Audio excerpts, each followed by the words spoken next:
పవిత్రాత్మ స్వరూపులకు ప్రియాత్మ బంధువులారా,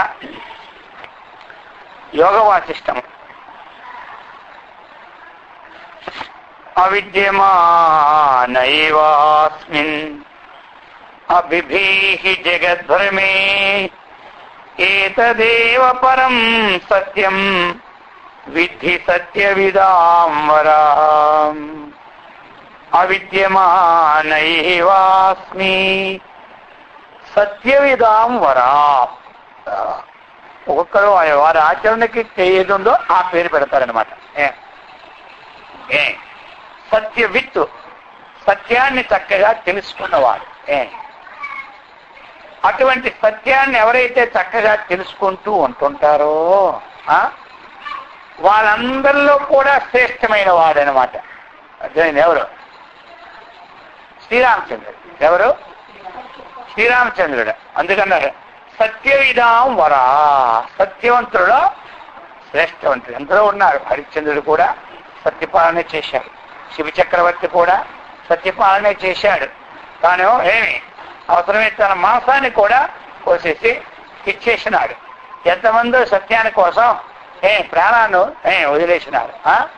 అలాంటిది ఆ సత్య ఒక సత్యం తండ్రి యొక్క మాటను తండ్రి తీసుకున్నటువంటి ఏదైతే ఉందో మాట, ఆ మాట కట్టుబడే అరణ్యవాసానికి పోయినాడు.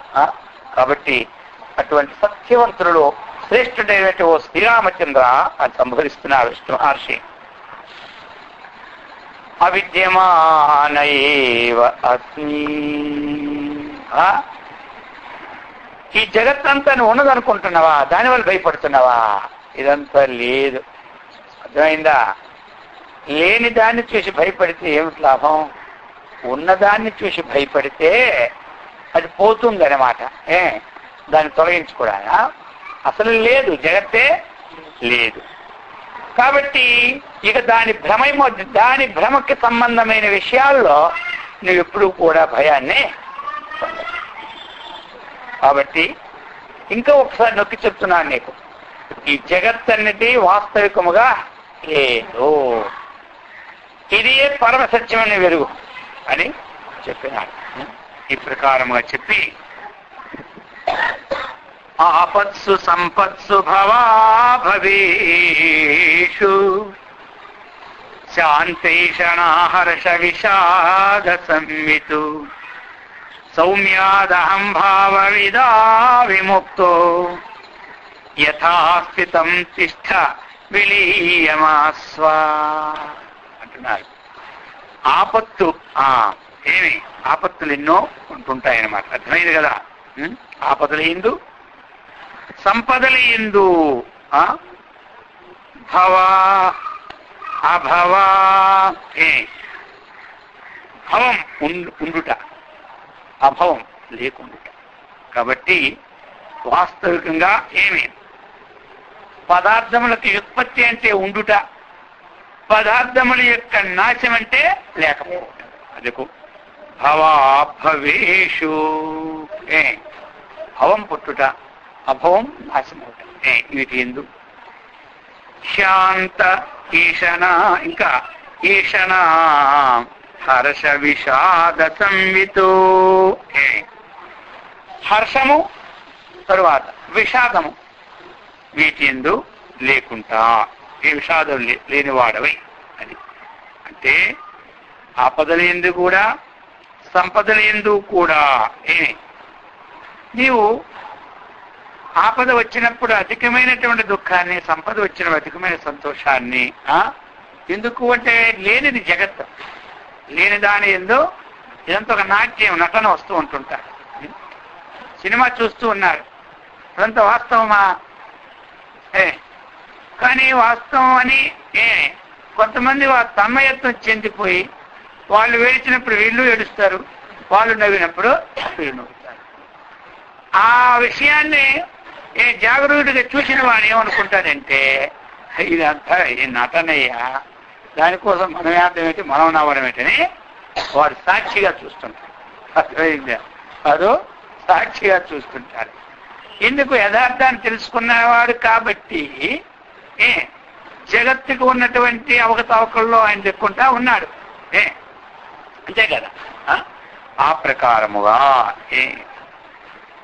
నీవు వీటి అన్నిటి యందు కూడా విషాదం లేకుండా సమముగా ఆత్మరూపమైన స్థితి నుండి, నేను ఇంతవరకు నీకు ఏదైతే వేదాంతాన్ని ఈ మధ్యన అందించున్నానో దానిని నీవు ఎప్పుడూ కూడా చక్కగా స్థితి నుండి దాన్ని అభివృద్ధి పరచుకోవాలి. స్థాగతిని వృత్తి దానికంటే భిన్నమైన దాంట్లో నీ మనస్సు పోకుండా చేసుకోవాలి. ఎన్నడు గాని నా ఉపదేశమును మరచి చెప్తున్నాడు, స్వరూప స్థితి వదలి ఉండకము. ఏమంటారు ఆయన అంటున్నాడు వైశ్యుడు, ఈ ఒక్క విన్నటువంటి దాన్ని మర్చిపోకు, తన స్వరూపము నుండి ఎప్పుడు స్వరూపాన్ని మరువకు. నేను నిత్య శుద్ధ బుద్ధ ముక్త స్వరూపును, సచిదానంద స్వరూపుడు అన్న భావాన్ని ఇప్పుడు మరువకు అని చెప్తూ ఉన్నాడు. అర్థమైందా? అందుకు యథాస్థితం తిష్ట విలీయమా స్వాం. విలీయం అంటే స్వరూప స్థితిలో లీనమవడం అంటుంటుంది. ఆస్వ నీకెప్పుడు తగదు అని చెబుతున్నాడు. ఆత్మభావనయా సాధో నిత్యమంతర్ముఖ స్థితే వజ్రధారాపితే రామ పతితాయాతి ఖుండితాం పతితాయాతి కుంఠితాం. సాధువగు ఓ శ్రీరామచంద్ర, ఆత్మభావనయా నువ్వు నిత్యము సదా ఎల్లప్పుడూ ఆత్మభావనతో అంతర్ముఖుడు కా. నీకు అంతర్ముఖత్వానికి ఇంకో భావన చేస్తే రాదు. అంతర్ముఖం ఇంకో భావన రావడానికి లేదు కదా. బహిర్ముఖం ఇష్టమే అంత చింతించడానికి. అందుచేత నువ్వు అలా ఉంటే ఏమవుతుందో తెలుసా? వజ్రధారాపితే పతిత. ఎందుకంటే వజ్రం కూడా ఆ వజ్రధార అంటే ఏమిటి? ఆయనకు ఆయుధం పేరేమిటి? వజ్రాయుధం. ఆ ఎందుకంటే వజ్రాయుధం కూడా నీ మీద పడింది అనుకో, పడిన వజ్రాయమే కుంఠితమైపోయి నష్టమైపోద్ది. కానీ నీకు మాత్రం ఆవగిందంతా ఎప్పుడు నువ్వు స్వరూప స్థితిలో ఉన్నప్పుడు. అర్థమైందా? నువ్వు ఎందుకు ఆ స్వరూప స్థితిలో ఉండబెట్టే వాళ్ళు ధైర్యంగా ఉండమన్నారు. ఏది ఇప్పుడు మలయాళ స్వాముల వారికి ఆపరేషన్ చేసినారు. మరి ఆపరేషన్ చేసేటప్పుడు ఎంత టైం పడుతుంది అన్నారు వీరు. ఇది పెద్ద ఆపరేషన్ కాబట్టి 2 గంటలు పట్టొచ్చు అన్నారు. 2 గంటలు పడితే 3:30 గంటలు పోనీ ఇంకా తగ్గించానే 3:30 గంటలు పడుతుంది అన్నారు. అర్థమైందా? మరి ఆయన ఏం చేశారు? అయితే ఏం చేస్తారు మీరు అన్నారు. 3:30 గంటలు. 3:30 గంటల వరకు మీకు తెలివి రాకుండా మొత్తం మంది ఇచ్చేస్తామన్నారు. ఎవరు? డాక్టర్. అలాగా ఆ మత్తు మందులే నాకు అక్కర్లే. 3:30 కాదు, ఇంకా 15 నిమిషాలు కూర్చుకోండి. అర్థమైందా? అంతవరకు మీరు కోసుకోండి, పాస్ అయితే శరీరాన్ని కోసి లోపటని తీసేసి కుట్టుకోండి అన్నారు. అర్థమైందా? ఇప్పుడు వజ్రాయుధం పడినప్పటికీ ఆ వజ్రాయుధమే ఏది మొంకైపోత అంటే దానికి అది పడి కొన్ని ఏమిటి మన ఇక్కడ కొట్టబోయినటువంటి కథ మీద కొట్టవలసినటువంటి గొడ్డలి అది రాయి మీద పడిపోయింది. కానీ ఏమవుతుంది? ఆ గొడ్డలే ఆ గొడ్డలి ఇరిగిపోదు. అదే ఆ గొడ్డలకు ఉన్న దారు బాగుంది. అర్థమైందా? ఆ గొడ్డలకు ఉన్న దారు పోయి తిన్నగా ఉంటే దారు కదా, అది అటగిరిపోతుంది, దీని మీద పడింది. అలాగే నీ ఒంటి మీద వజ్రాయుధం పడినా అదే వంగిపోతుంది కానీ చిన్నగా ఇది అవదన్నారు. ఎందుకు? ఆ స్థితిలో ఉన్నటువంటి గమ్మత్ అది. అర్థమైంది కదా? ఆ మార్తది. అప్పుడు 3:30 గంటల సేపు కూడా ఆపరేషన్ అయిపోయిందాక డాక్టర్లు ఆశ్చిపోయారు. ముందు కాగితం రాసేమన్నారు. ఇదేది పిచ్చిలే పనులాగా ఉన్నాయి రాసుకోమన్నారు. సంతకాలు పెట్టేసినారు, ఇచ్చేసినారు. అర్థమైందా? మరి ఆ కాగితం అయితే బాగలేదు కదా, మిగతా వారు ఏమో అడుగుతారా? అర్థమైంది కదా? అప్పుడు మామూలుగా చూసినావా వారంతటి వారు మనకు కూడా ఇది ఎప్పుడు చేసిన గంటన్నర మొత్తం ఉంటుంది. అది వదిలిపోతే నొప్పి పడుతుంది, అంతవరకు నొప్పి ఉండదు. ఆపరేషన్ చేసినాక 1 గంటన్నర బాగానే ఉంటుంది. అది ఎప్పుడైతే ఆ మత్తు దిగజారిపోతుంటుందో ఇక నొప్పి అటు నొప్పి. అర్థమైందా? నొప్పి వదలదు 2 రోజుల దాకా. అలాంటిది వస్తున్నప్పుడే నొప్పిని భరించినటువంటి వారికి ఆ పని పూర్తికి ఇంకే నొప్పి ఉంటుంది, మనస్సే ఉండదు. ఎందుకంటే అది స్వస్వరూపం. అందుకని ఏ రామా నువ్వు మాత్రం ఆత్మభావనచే నిరంతరము అంతర్ముఖ స్థితి ఉండాలి. సంకల్పకలనోన్ముక్తే స్వసంవిన్మాత్ర కోటరే యత్తిష్టత్యాత్మని స్వైరం ఆత్మారామో మహేశ్వర. చెప్తున్నారు సంకల్పకలనోన్ముక్తే, సంకల్పకల నుంచి ముక్తుడు కావాలి. ఏం కావాలి అంటే సంకల్పం వల్ల ఏమవుతుంది? కలితం అవుతుంది మనస్సు అంతా. దీని నుంచి ఏం కావాలా? ముక్తుడు కావాలి. అంటే సంకల్పం లేకుండా పోవాలి. ముక్తుడు అంటే ఏమిటి? బంధనాన్ని విడిచిపెట్టుకోవడమే ముక్తుడు. బాధ్యతని ఉన్నంత వరకు ఎలా ఉంటుంది? అన్నీ మనకి ఇటెల్లా అన్ని బంధనాలు. బాధ్యత అంతా అయిపోయింది అనుకోండి, ఇంకేమంటే చెప్పండి. ఇది ఇప్పుడు నేనేమంటారు? ముక్తుడు అంటారు. అలాగనే సంకల్పం ఉన్నంత వరకు కూడా అల్లకల్లోలు పడుతుంటాయి. సముద్రంలో కెరటాలు వచ్చి రాసుకొని పోసుకొని పైకి నీళ్ళు తుల్లేటట్టుగా. అందుకని సంకల్పరహితుడై చిన్మాత్ర కోటరమగు. ఈ ప్రకారముగా నీవు సంకల్పాన్ని ముందు విడిచిపెట్టి ఇంకెలాగా చిన్మాత్ర కోటరమగు. కోట ఏమంటారు? గుహ, అయితే ఒక పెద్ద బంధు చేసినటువంటి అలాంటిది చిన్మాత్ర. చిది ఈ యొక్క చిన్మాత్ర స్వరూపం స్వకీయమైనటువంటి స్వసంవిన్మాత్ర కోటరి. ఎవడైతే తన స్వకీయమైనటువంటి హృదయాకాశంలో ఆ పరమాత్మ స్వేచ్ఛగా ఎవడు విహరిస్తూ ఉంటుంటాడో అట్టి ఆత్మారాముడు మహనీయుడే సాక్షాత్ పరమేశ్వరుడు. ఎవరైతే ఉన్నాడు అతడే పరమేశ్వరుడు. పరమేశ్వరుడు అంటే మనకంటే భిన్నంగా ఇక్కడ ఉండడు. అర్థమైందా? మన హృదయంలో ఉన్నవాడే ఈశ్వర. సర్వభూతానాం హృదయసేర్జున కృష్ణ. ఏమన్నా సమస్త భూత హృదయ కమలు ఉన్నవాడి పేరు ఏం పేరు? పరమేశ్వరుడు. అది చెప్తున్నారు. అయితే మరి అతడి స్థితి ఎలాంటిదంటే నతం చిందంతి శస్త్రాని నదహతి ఉతాశనాః నక్లేదయంతి వారీని శోషయంతి నమారుతాః. ఇదే శ్లోకాన్ని భగవద్గీత 2వ అధ్యాయంలో ఇచ్చినారు. ఇదే శ్లోకాన్ని నైనం ఛిందంతి శస్త్రాని నైనం దహతి పావకః నచైనం క్లేదయంత్యాపో నోషయతి మారుతః అని ఇచ్చాడు ఇందులో భగవద్గీత. అదే ఇక్కడ చెప్తున్నాడు మనకి. చిన్మాత్ర నిష్ఠుడైనటువంటి ఆత్మారాముని శస్త్రముడు ఎన్ని శస్త్రాలు వేసినా వేధింపజాలం. అర్థమైందా? అగ్ని మనం అతని మీద అగ్ని వేసేసినా పరమాత్మకు దహింపజాలం. ఎంత జలం పోసేసినా తామరాకు నీళ్ళు అంటున్నట్లుగా నీళ్ళలో ఉండి ఆయనకి జలమే అంటుంది. ఇక ఎంత గాలి ఎక్కువ వేసిందనుకో మన శరీరం ఏమైపోతుంది? శుష్కించిపోతుంది. అర్థమైందా? అందుకే కదా ఫ్రిడ్జ్లు పెట్టుకున్నాం. ఇప్పుడు అయిన పండ్లు కూరగాయలు పెట్టి గాలికి ఏమైపోయేది? శుష్కించిపోయినాయి. అప్పుడు రోజు వెళ్ళి తెచ్చుకునేవాడు. అందుకని అప్పుడు రోజు లేదులే. అప్పుడు వాతావరణం వారానికి ఒక్కరో తెచ్చేసుకుంటాడు. ఫ్రిడ్జ్లు రాకముందు కూడా వాళ్ళకి సంత ఉంటుంది. ఒక్కొక్క ఊరికి ఒక్క జనం సంత. ఆ సంత నాడు ఎంత కావాలో అంతా తెచ్చేసుకోలే. అప్పుడు ఫ్రిడ్జ్లే పాడు అలాగే ఉంది కూరగాయలు. ఇప్పుడు ఫ్రిడ్జ్లు వచ్చినా ఎండిపోతాను. అర్థమైంది కాదు? కాదు అప్పుడు ఉండేవి. ఇది మందులు లేంచే ఉండేవి. అది కరెక్ట్. ఇప్పుడు ఏమంటారు? అది అందుకని ఏమంటారు? ఇప్పుడు అప్పుడు తేడా అంటే అప్పుడు ఇవన్నీ లేకపోయినా ఇప్పుడు ఒక్క నిమిషం ఫ్యాన్ లేదు మనం ఉండగలం.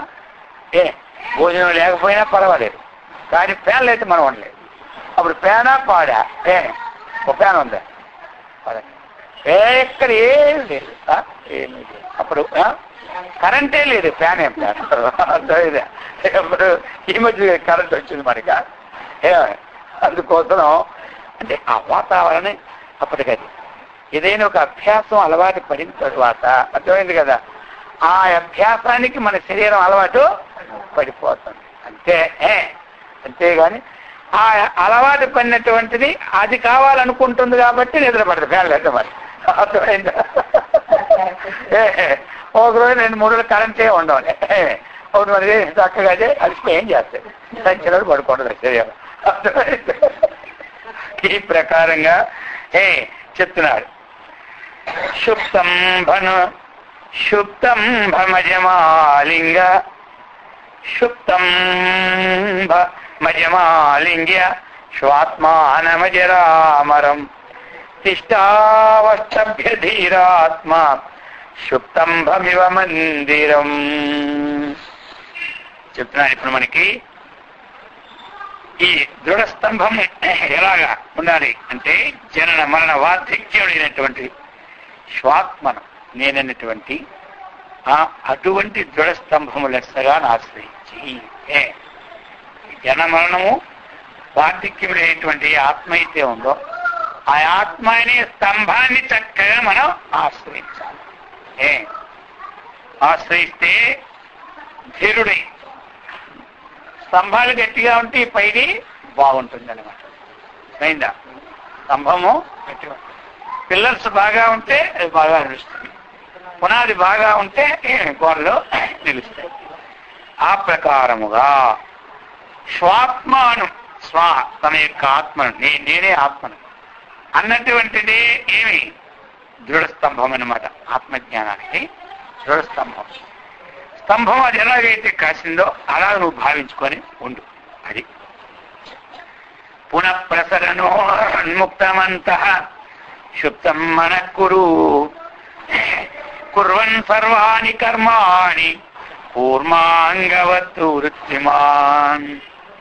ఇప్పుడు చెప్తున్నారు ఏమి, నువ్వెట్లా బాహ్య పదార్థాలన్నీ కూడా శబ్దాది విషయాలన్నీ కూడా ఈ ఇంద్రియాలతో సంబంధపడుతూనే ఉంటుంటాయి. అయితే శబ్దం వచ్చినప్పుడు ఇంద్రియం పోకుండా ఉంటుందా?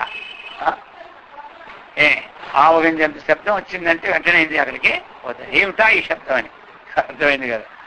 అయితే మరి శబ్దం వద్దా? కావాలి. మన ఆధ్యాత్మికమైనటువంటి ఇప్పుడు చదువుకుంటూ ఉన్నాడు, ఆ చదువుకుంటూ ఉన్నటువంటి వాడు స్కూల్లో ఆయనకి 24 ఇతర శబ్దాలన్నీ వచ్చాయనుకోండి, ఆ చదువు పడుతుందా? పట్టదు. అందుకే చదువుకునే పరీక్షల్లో కాలాల్లో ఎక్కడైనా మైకాలు గీకాలు పెడితే ఏమంటారు, గవర్నమెంట్ వారు కూడా నిషేధిస్తారు. ఇది వెళ్ళి వారిని చెరిపేస్తుంది అనమాట. ఆ నియమాలన్నీ ఉంటాయన్నమాట. అందుకని ఆ ప్రకారమైన నియమాలతో ఉండబెట్టి వాళ్ళందరూ ఉత్తీర్ణులు అవుతూ ఉండాలి. అలాగనే మరి మనము శాశ్వతమైన ఆత్మజ్ఞానం పొందాలనుకుంటే దీనికి సంబంధమైన సాధనా విషయాలు మినహాయించి అవసరం లేనటువంటి అనేక విషయాలు తల మీద పెట్టుకుంటూ ఉంటే ఆత్మజ్ఞానం మనకు శీఘ్రం కలుగుతూ ఉందా? అందుకు ఉదాహరణ కూర్మోంగా నీవ సర్వశః అని భగవద్గీతలో చెప్పారు. అదే వాక్యాన్ని మనకి ఇక్కడ చెప్పారనమాట. ఈ ప్రకారముగా ఎప్పుడైతే మనం కూర్మాంగ వత్ వృత్తిమాన్ తాబేలు శబ్దమైనప్పుడు అంగాలన్నీ కూడా తనలో తీర్చుకుంటాం ఎవరైనా. అందుకని పెంకులాగా ఉండిపోద్ది. ఆ పెంకులాగా ఉన్నదాన్ని ఎవరు చూడలేరు. అర్థమైంది కదా. అందుచేత ఆ పెంకులాగా ఉన్నదాన్ని ఎవరు ఏమంటారు. లేదా అంగాలు ఏం చేస్తారు అందరూ కటింగ్ చేస్తున్న భయం దానికి, తినేస్తున్న భయం. అందుచేత వెంటనే చెప్పగలకు కొద్దిగలకలు టక్కులు అనిపిస్తుంది. అలాగనే మన ఆత్మజ్ఞానం కోసం దేనికి ప్రయత్నం చేస్తున్నామో దీనికన్నా భిన్నమైన విషయాలు ఎప్పుడు నీకు సంప్రాప్తం అవుతాయో అప్పుడు నీ ఇంద్రియాలు కూడా లోపలికి తీసుకో, ప్రసరింప చేయకు అని చెబుతున్నారు. ఈ ప్రకారముగా అయితే మరి ఆ విధంగా లోపలికి తీసుకొని అలాగే చలేసినప్పుడు కూర్చుంటలేదు, వణికిపోయి అలా కూర్చోవడం కాదు. అర్థమైందా? అలా కూర్చోవడం కాదు చెబుతున్నాడు. ఇక నీవు వృత్తి రైతులు బాహ్యమైన సమస్త కర్మలను చేసుకో. బాహ్యంలో ఉన్నటువంటి సమస్త కర్మలు ఆచరించుకో. ఎందుకంటే ప్రారంభం ఉంది కదా. ఆ ప్రారంభం ఈ కర్మలు చేయకుంటే వాళ్ళని పోతుంది.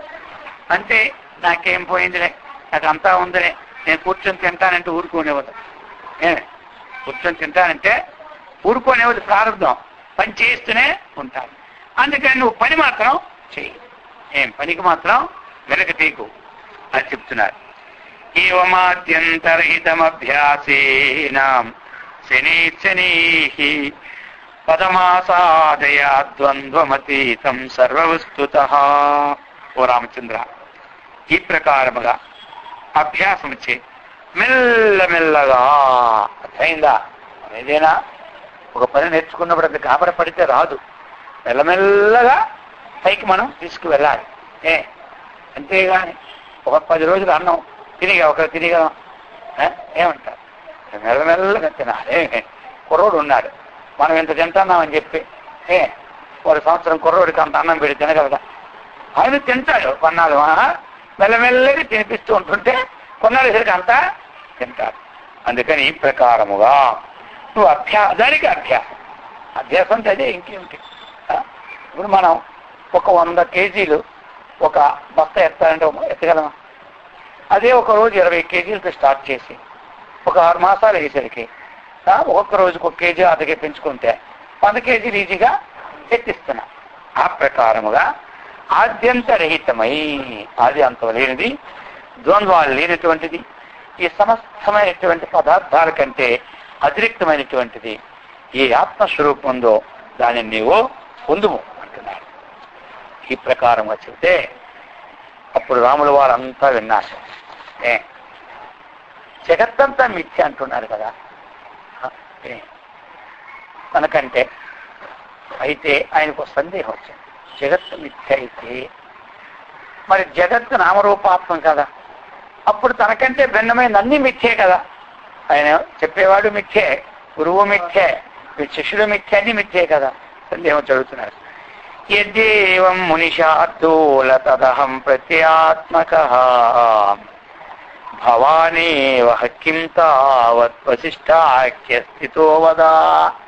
ముని శ్రేష్ఠ, అలాగైతే నువ్వు అంతా జగత్తంతా మిథ్య అయినట్లయితే మరి అహం ప్రత్యయ స్వరూపుడి ఉన్నటువంటి వశిష్ఠుడనే పేరు కలిగి స్థితి కలిగి ఉన్న మీరెవరు తెలియజేయ ప్రార్థన.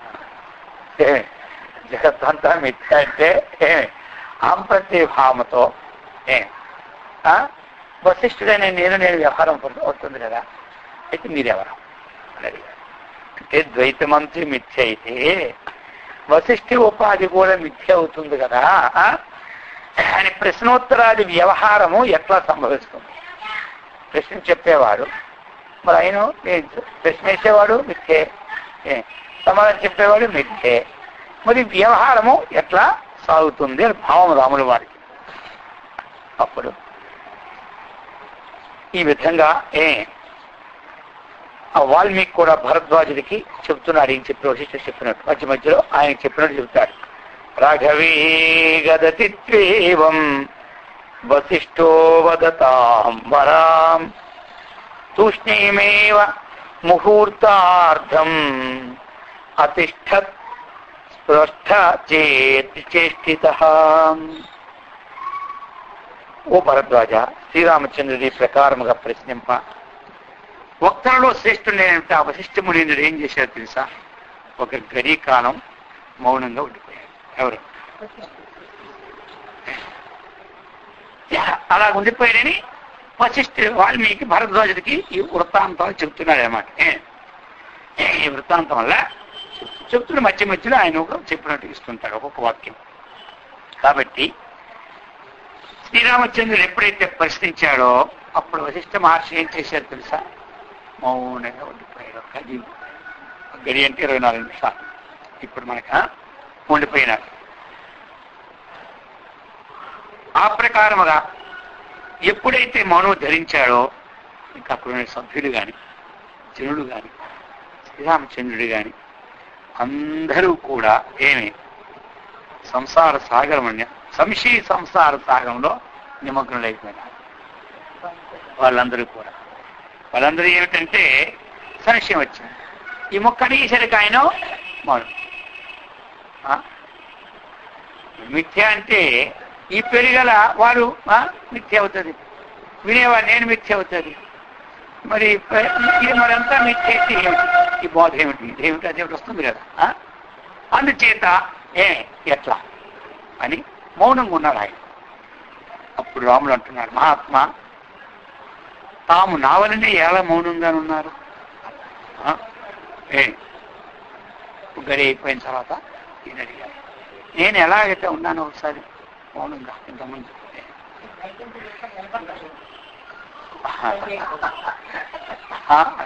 అదే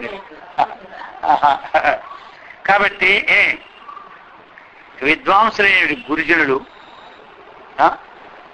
విద్వాంసములైనటువంటి గురుజనులు అంటే ఆత్మజ్ఞానం తెలిసినటువంటి పెద్దవారు ప్రత్యుత్తరము ఏమి ఇవ్వలేని స్థితిలో మరి తర్కమేది లోకంలో లేదు కదా. అందుచేత మీరు ఎందుకు మౌనంగా ఉన్నారు? ప్రత్యుత్తరం ఇవ్వాలి కదా, అడిగిన దానికి ప్రత్యుత్తరము ఇవ్వాలి. మరి విద్వాంసులు ఏంటంటే మీరే ఈ ప్రత్యుత్తరం ఇవ్వకపోతే ఇంకోటి మాకు ఇస్తారు అంటే అప్పుడు ఇష్టం అంటున్నారు, నమే వక్తుమశక్తత్వాత్ ఉక్తిక్షయోపస్థితః కింతు ప్రశ్నస్య కోట్యాస్య తూష్ణీమేవ నఘోత్తరం. నమే వక్తుం అశక్తత్వాత్ ఏమి చెప్తున్నారు? ఇక ఈ ప్రత్యుత్తరం ఇచ్చిట్లో నా యొక్క అసమర్థత్వం వలన ఇత యుక్తి యొక్క అభావం ఏర్పడలేదన్నారు. దీన్ని మనం ప్రత్యుత్తరం ఇవ్వాలంటే ఇదేమిటిది? దీనికి సమర్థత మాత్రం నాకు లేదు, దీనికి సంబంధించిన యుక్తి కూడా లోకంలో లేదు. ఈ ప్రశ్నకు నువ్వు వేసినటువంటి ప్రశ్నకు పరమావధి మౌనమే దానికి ప్రత్యుత్తరం. అర్థమైంది కదా? దానికి ఏమిటి? మౌనమే ప్రత్యుత్తరం. ఊలాడితే జీవుడు, ఊరుకుంటే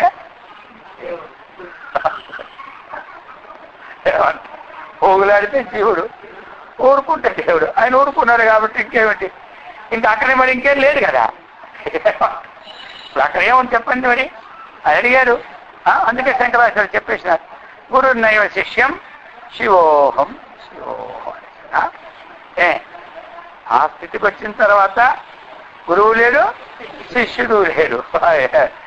మన కోపం వస్తే ఎవరికి వారు ఏమైనా తీరి అంటాం కదా, నాకు నువ్వు లేదురా నీకు నేను లేదు అంటారు. ఇదేం చేసేది జ్ఞానం వల్ల కాదు, అజ్ఞానం వల్ల.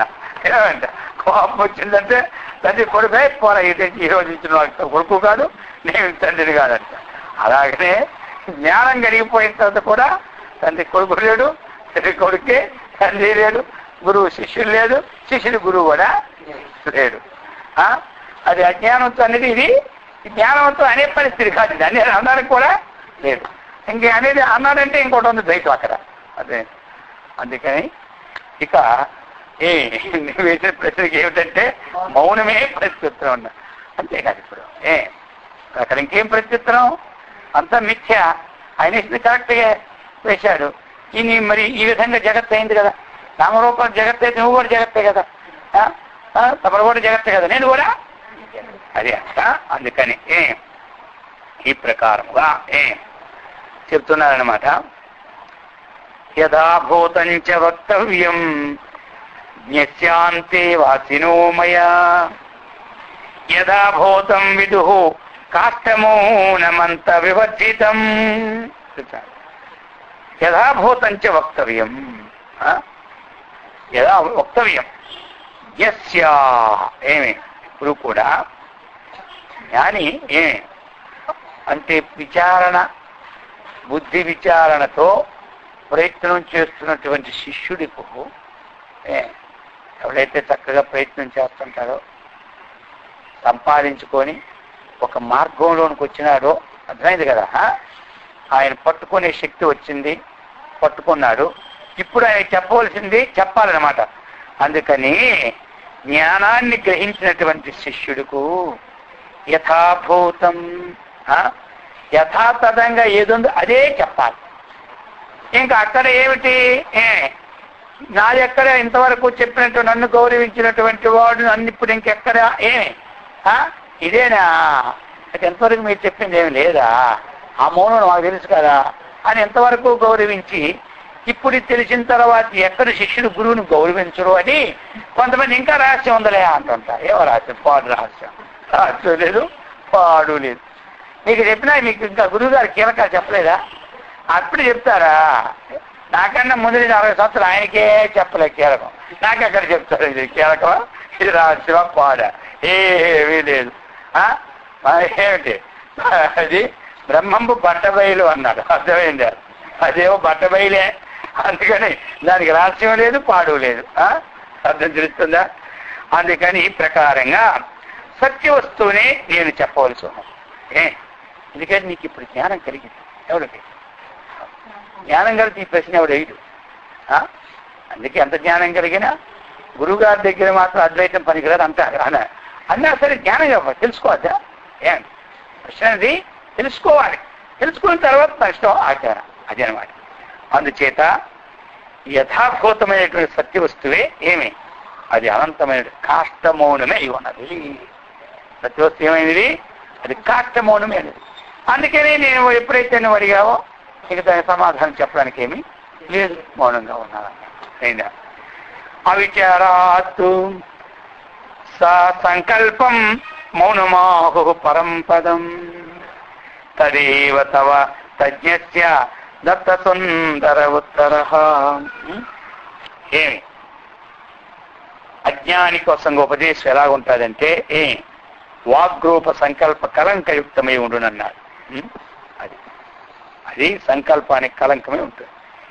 జ్ఞాని కోసం ఇప్పుడు చూశారు కదా, అజ్ఞానికి వచ్చిన ఉపదేశం ఎలాగుంటుందంటే వాక్కు రూపముతో చక్కగా సంకల్ప కలంకమై ఏదేది చెప్పాలో యుక్తియుక్తముగా వాగ్ధాటితో ఉపదేశం ఉంటుందయా అజ్ఞానికి కోసంగా. ఉపదేశం జ్ఞాని కోసంగా ఉపదేశము వాగ్రహితమై ఉండును, అంటే మౌనమే ఉండును అన్నాడు. అర్థమైంది ఇప్పుడు చెప్పేదానికి. అందుకనే వాడు దక్షిణామూర్తి ఏం చెల్లినాడు, ఎవరు? సనకాదిముని. ఆయన మౌనంగా కూర్చొని మనం కూర్చొని జ్ఞానం కలిగి పోయినారు. అర్థమైందా? వాళ్ళు మొట్టమొదటి బ్రహ్మదేవుడి దగ్గరికే వెళ్ళినారు. ఎవరు? సనకాదిముని.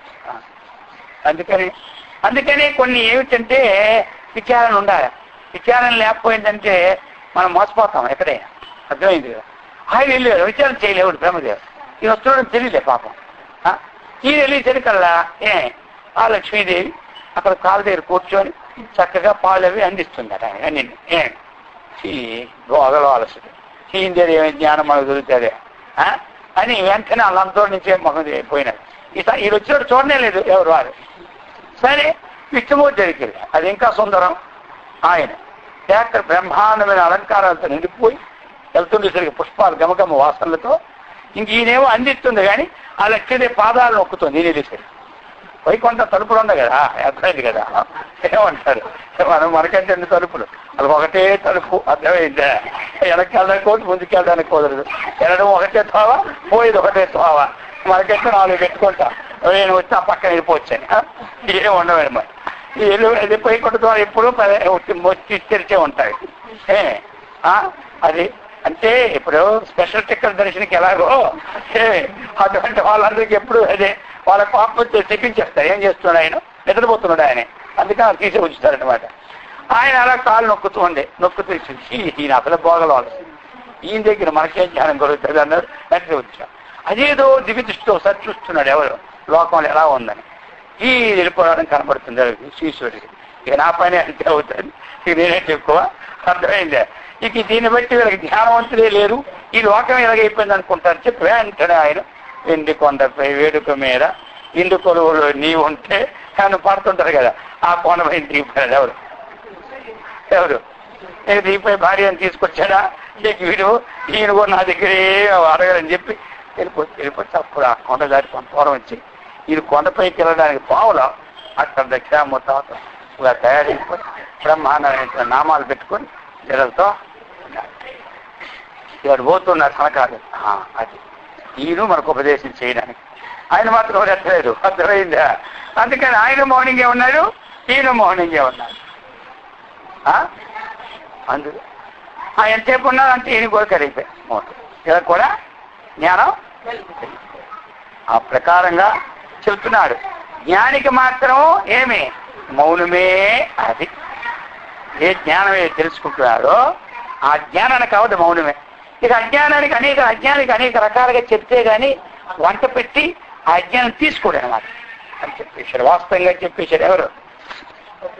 వశిష్ఠ మహర్షి.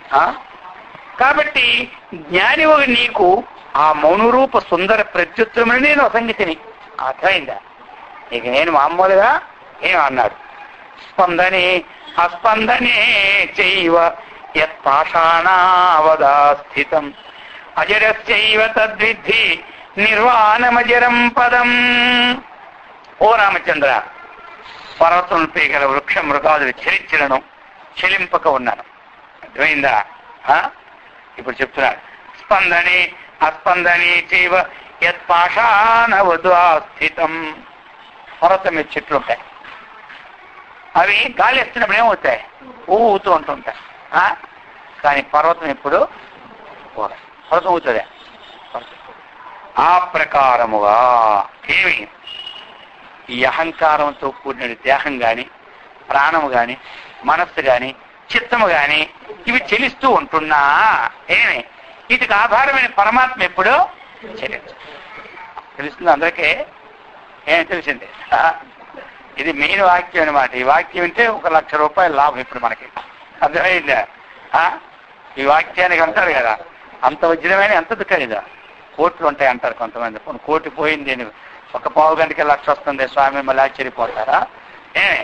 పర్వతం మీద ఉన్న చెట్లు ఊగుతున్న పర్వతం ఏ విధంగా చెల్లించదో, మనల్లో ఉన్నటువంటి చైతన్యం ఉంది కదా, మనం ఇటు అటు ఊగుతున్నా, అర్థమైందా? సుఖ దుఃఖాలకు లోనైపోయినా, మనం సుఖం వచ్చినప్పుడు నవ్వినా, దుఃఖం వచ్చినప్పుడు ఏడిచినా, అది మాత్రం ఏ పర్వతంలాగా మనలో ఉన్న చైతన్యం వికారం లేకుండా ఈ విషయాన్ని తెలుసుకుంటే 1,00,000 రూపాయలు 1,00,000 రూపాయలు లాభం ఇప్పుడే మనకి. అర్థమైందా? ఇది ఇలా ఉందని మీరు అనుకున్నారనుకో, ఎలాగ 10 నిమిషాలు వచ్చేసింది 1,00,000 రూపాయలు. 1,00,000 రూపాయలు ఖర్చు పెట్టి యజ్ఞం చేస్తే ఎంత లాభమో అర్థమైందా? ఏమి అది అనమాట. ఇది అందుకు చెప్తున్నాడు. ఈ ప్రకారముగా శిలవలే నిశ్చల స్థితి కలిగి నుండి ఏది కలదో అది అజర మగు నిర్వాణ. అయం ఆకాశమేవాహం యది సామ్యామ్యవాసనం వాసనాంతు నబధ్నాసి స్థితైవాసి చిన్నవః అంటున్నారు. వాసనాంతు నబధ్నాసి స్థితైవాసి చిన్నవః. అయం ఆకాశమేవ అహం అంటున్నారు. వాసనారహితులైనటువంటి ఈ చిదాకాశమే అయి ఉన్నవాడని పరమశాంతి నేను పొందుతున్నాను. కావున ఏమయ్యా నేను ఏ విధంగా ఉన్నానో చెప్తున్నారు. నేను ఎప్పుడు శాంతిగానే ఉంటున్నాను అన్నాను. ఎవరు? ఆ విధంగా ఇప్పుడున్న స్వాములు ఎవడైనా నేను శాంతిగా ఉన్నాను చెప్పానండి? అర్థమైందా? అంటే ఆ స్థితిని సంపాదించుకున్నది ఉంటాడు. ఎక్కడ నోటుకో కోటుకో, అర్థమైందో? ఉన్నవారే కోటుకోడు ఉంటాడు స్వామి ఇక్కడ. అర్థమైంది? అందులో వచ్చినాడు 10,000 మధ్య. అర్థమైంది కదా? ఈయన బలం చేసి చెప్పినారు. చెప్తున్నాడు అన్నమాట. ఇంక ఇది కూడా అడుగుతాడు, నీకు శాంతి ఉందని అడగముందు చెప్పేస్తున్నాడు ఆయనకి. అర్థమైందా? అందుకని ఈ నేను ఏ ఆత్మస్వరూపాన్ని చెబుతూ ఉన్నాను, నేను వాసనారహితుడిని. వాసన మాత్రం నాకు ఆరోగ్యం తెలియదు. ఈ చిరాకాశమై ఉన్నవాడని పరమశాంతిని నేను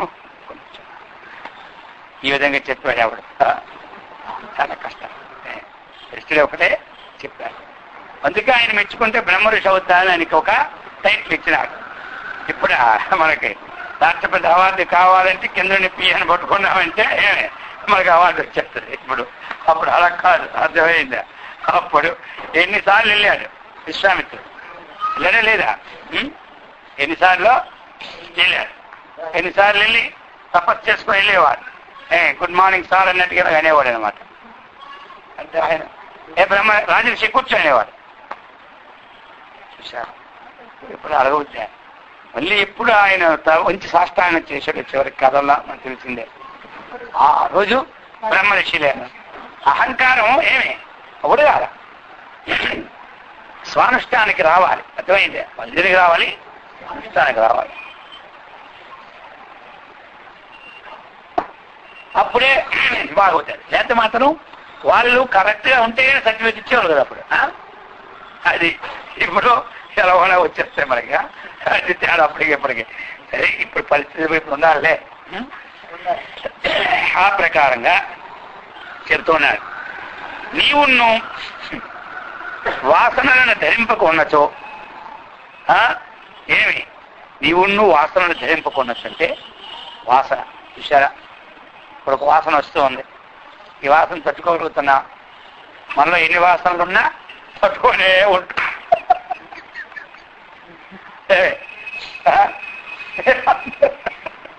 ఈ వాసన పావుగడ్డతో పోతుంది.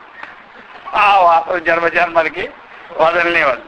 అయినా సరే ఏమంటారు, హఠాత్తుగా వచ్చింది వాసన మనం పరీక్ష చేయడానికి. వాసన పదం వచ్చింది కదా, అందుకే అది కూడా ఈ స్వాములకి అంత ఈ వాసన ఎంత ఆ వాసన నుంచే చర్చకి వచ్చింది ఆ వాసన. అర్థమైంది. అందుకోసం నీవు వాసనలు ధరింపక ఉన్నచో ఏ చిదాకాశమై ఉంది.